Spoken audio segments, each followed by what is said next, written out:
Unajua ni kwa nini maandamano ya Iran yanaendelea kwa siku ya 3 mfululizo? Na wanadai nini hasa?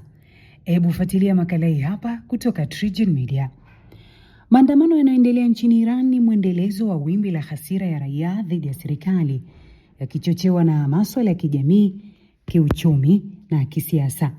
Waandamanaji katika miji mbalimbali wamekuwa wakidai haki zaidi, uwajibikaji wa viongozi na mageuzi ya mifumo inayodhibiti maisha yao ya kila siku. Mara nyingi maandamano haya hukumbana na hatua kali za usalama kutoka kwa vyombo vya dola, jambo linalozidisha mvutano kati ya serikali na wananchi. Maandamano hayo yamepamba moto katika miji kama vile Karaj, Hamadan, Qeshm, Malad, Isfahan, Kermanshah, Shiraz na Yazd. Sababu kuu ya maandamano haya ni hali ngumu ya uchumi, mfumuko mkubwa wa bei, ukosefu wa ajira hasa kwa vijana na kuporomoka kwa thamani ya sarafu ya taifa hilo. Vikwazo vya kimataifa, hususan vile vinavyohusiana na mpango wa nyuklia wa Iran, vimeathiri biashara na mapato ya serikali, hali ambayo wananchi wa kawaida huguswa moja kwa moja katika gharama za maisha yao.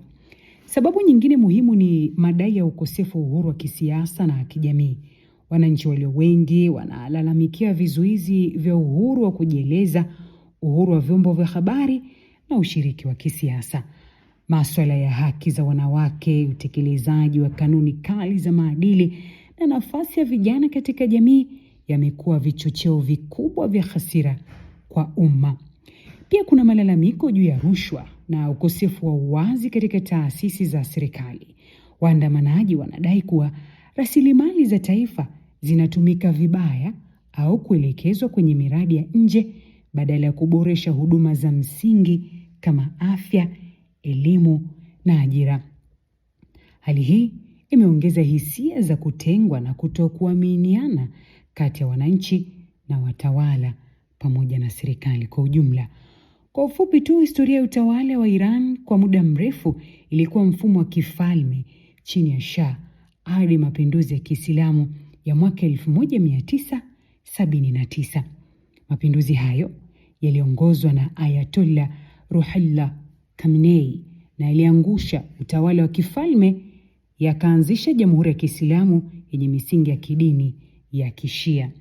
Katika mfumo huu mpya, madaraka makubwa yako mikononi mwa kiongozi mkuu wa kidini, Ayatollah Ali Khamenei, ambaye ana ushawishi mkubwa juu ya jeshi, mahakama na vyombo vikuu vya dola. Ingawa kuna rais na bunge wanaochaguliwa na wananchi, mamlaka yao yamewekwa mipaka mingi na taasisi za kidini kama vile Baraza la Walinzi. Kwa ujumla, maandamano ya sasa yanaakisi mgongano wa muda mrefu kati ya matarajio ya wananchi, hasa vijana wanaotamani mabadiliko na fursa zaidi, na mfumo wa utawala uliopo. Mustakabali wa Iran utategemea uwezo wa viongozi wake kusikiliza madai ya raia, kufanya mageuzi yenye maana na kusawazisha maslahi ya ndani na shinikizo la kimataifa. Hii ni TriGen Media.